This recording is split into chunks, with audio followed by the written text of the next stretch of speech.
Yok artık. İngiltere'deki Knaresborough kentinde Neath Nehri yakınında yer alan ve taşlaşan kuyu anlamına gelen Petrifying Well, ülkenin önemli simgelerinden olan gizemli bir şelaledir. 1600'lü yıllarda ziyarete açılan Petrifying Well şelalesinin suyu ilginç bir özelliğiyle dikkat çeker. Şelaleden akan sular altına bırakılan nesneleri birkaç ay içerisinde taşa dönüştürmektedir.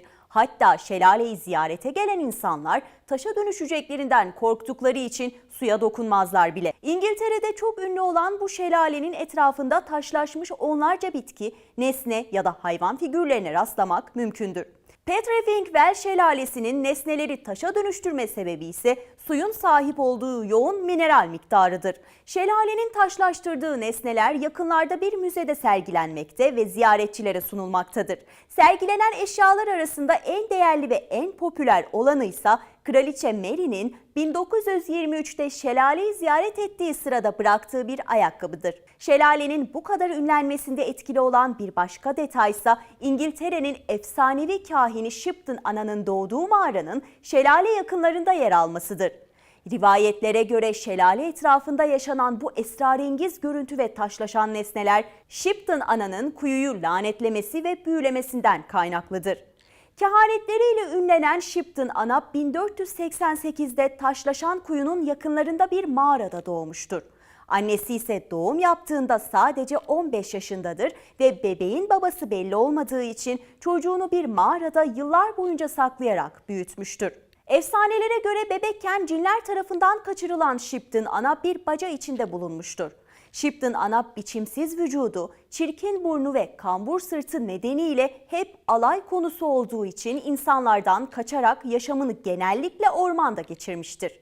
Hayatını bitkileri inceleyerek, ilaç ve iksirler hazırlayarak geçiren Shipton Ana, geleceği tahmin etme yeteneğiyle ünlenmiş ve geçimini ölene kadar bu şekilde devam ettirmiştir.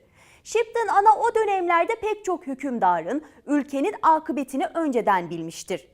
Kralların, kraliçelerin ölümlerini, yaşanacak önemli doğa olaylarını, küresel ısınmayı, çok uzun yıllar sonra dünyada meydana gelecek önemli olay ve gelişmeleri önceden tahmin etmiştir. Hatta 1561 yılında hayata gözlerini kapatan Shipton Ana, öleceği günü bile önceden söylemiştir. Shipton Ana'nın yüzlerce kehaneti 1614 yılında ilk defa kitap haline getirilmiştir. Peki Shipton Ana'nın geleceğe yönelik kehanetleri nelerdir? Ünlü İngiliz kahini Shipton Ana 1666'da meydana gelen Büyük Londra yangınını önceden söylemiştir.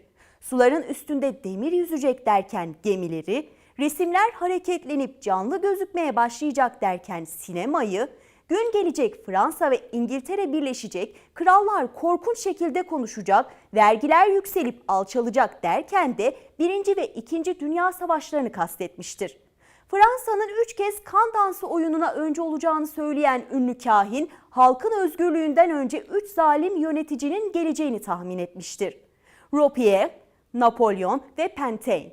Shipton Ana çok uzak zamanlarda kadınlar da erkekler gibi pantolon giyecek ve saçlarını kesecek demiştir.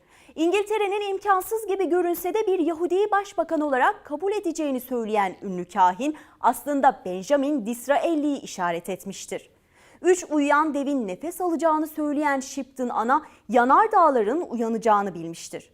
Dünyada olacak depremlerin şehirleri yutacağını söyleyen Shipton Ana, dünyayı suyun dolduracağını, gök gürültüsü ve şimşeklerin çıkacağını, ateşin ise işini yapacağını söyleyerek günümüzde de yaşanan büyük doğa olayları ve felaketleri önceden tahmin etmiştir.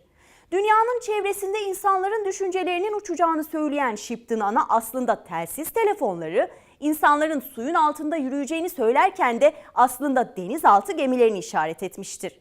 Shipton Ana kendisine geleceğini danışmak isteyenlere özellikle gizli aşk, evlilik, sevgililik gibi konularda da gelecek bilgisi aktarmıştır.